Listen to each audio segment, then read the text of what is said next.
Welcome to another episode of the Quip Corners Book Corner. This is part of the CGI's series. Well, I guess you figured that out. My guest has been here before. So read her bio and please join us in the Quip Corners Book Corner.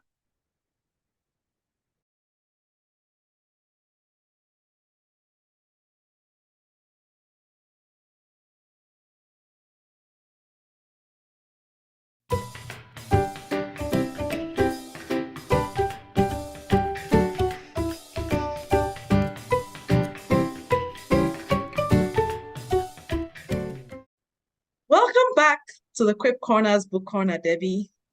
Well, thank you so much for having me. It's always such a pleasure. Yes, it is. It is a delightful pleasure, dare I say. It is. I always look forward to it. Yeah. So we're here to talk about one of your books about Amelia. Yes, it's going to be so hard for you to believe, but I based the character on myself. Oh. And Amelia is a young lady with a very active imagination, and unfortunately, she gets in some unfortunate situations. I'm sure that sounds familiar to you, but Amelia has a very active imagination, like I said, and in my first book, I entitled it Amelia Frump and Her Peanut Butter Loving Overactive Imagination. And she learned that with her imagination, she can go have all kinds of different adventures and meet all kinds of different people. Yeah. So in the first book, Amelia Frump and Her Peanut Butter Loving Overactive Imagination, she created a couple of monsters in her head by the name of Libba, who is a witch, and a very lovable, goofy monster by the name of Zompha. And they form a friendship, and I don't want to give too much away, but they help Amelia deal with her fear of the unknown. What goes bump in the dark? They helped her deal with that. Well, in the second book is entitled Amelia Frump and Her Billion-Cajillion Dollar Adventure. You know how much I love long titles. Yes, yes, yes. So this time, Amelia's teacher, Mr. Pettis, has told Amelia and his class that he has a secret for him. And he tells them right before the day ends for school. And you know, for kids, it drives them crazy. So Amelia goes home and she's thinking about, what is the secret going to be? Well, her mother says, maybe it's a nice field trip. Yeah.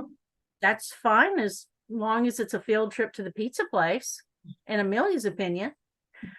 And then she says that her mother says, well, what about a set of encyclopedias for the classroom? Right. I don't know, one kid, woohoo, encyclopedias. Bring them on. Right. Amelia said, well, maybe. So after supper, she's, well, I'm getting ahead of myself. So she goes outside, still thinking about it. And she hears a voice say, hi, how are you doing? Well, it scares her, as it would me.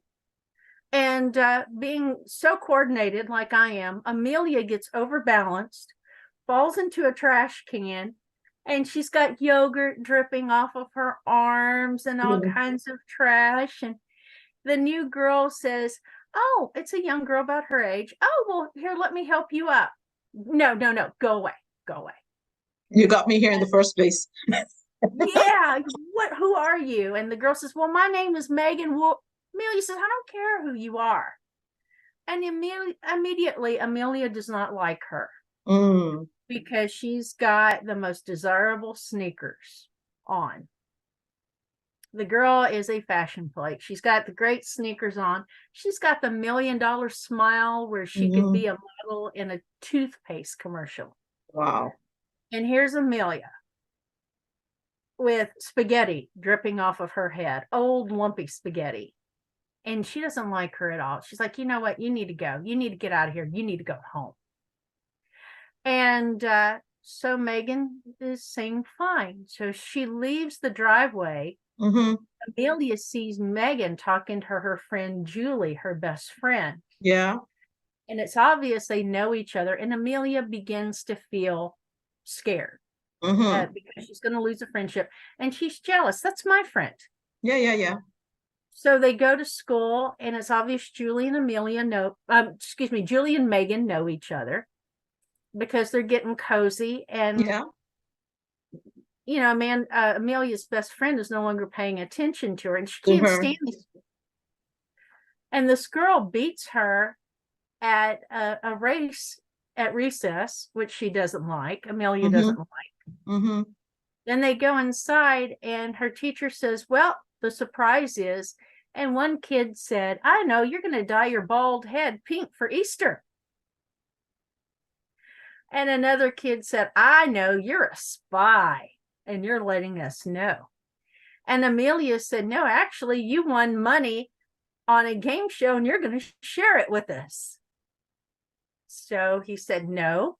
And he brings in a lady that happens to be his wife, who is in the news, local news, and they're awarding a prize to the best creative team in his classroom. So Amelia thinks she's going to be with her best friend Julie, but she's paired up with Megan, the new girl. And Megan is like, oh, we're going to win. We're going to have so much fun. Like, but Amelia didn't want anything to do with her. yeah, no, thank you. Right. So she goes home, and that night in her bedroom, she meets with her imaginary friend. Mm-hmm. And she and the monster devise a spell to take care of Megan. And it's in her imagination. And the witch, Zonfa, said, it's not a good idea. That's not a good idea. Just go ahead and try to befriend her. And Amelia says, no, it's in my imagination. It's going to go okay. But where I'm going to leave it off is actually the spell backfires. And has a surprising ending. Nice, nice, nice. Okay. Seems like a lot's packed into that one. It is, and it's with my normal silliness and misadventures. Unfortunately, there's no bringing horses into the house on this one. Okay. Okay, that's good. That's good. That we can live with.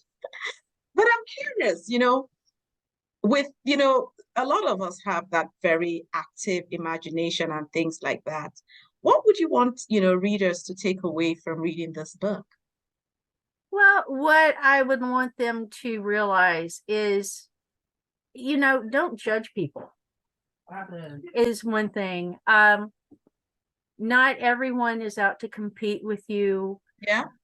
No one, just like the character Megan, she obviously shows up, and she doesn't think that she's better than Amelia. She just wants to be her friend. Yeah.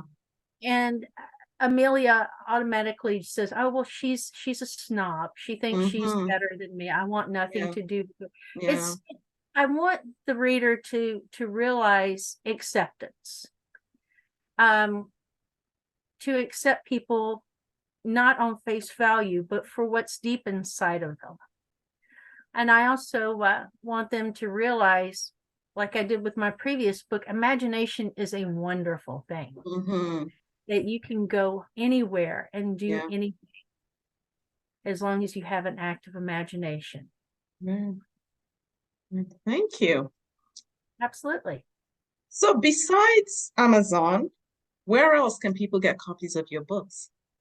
Well, they can find it on Barnes and Noble, Books Amelia, and anywhere you would find books online. Okay.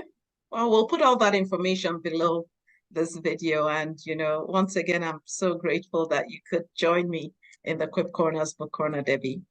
Well, thank you so much. And it's always a pleasure to see your beautiful smiling face and to talk with you. And it's always an honor to be in the Quip Corner. You're welcome. Take care. Thank you. You too. Good on Debbie for creating a character based on herself.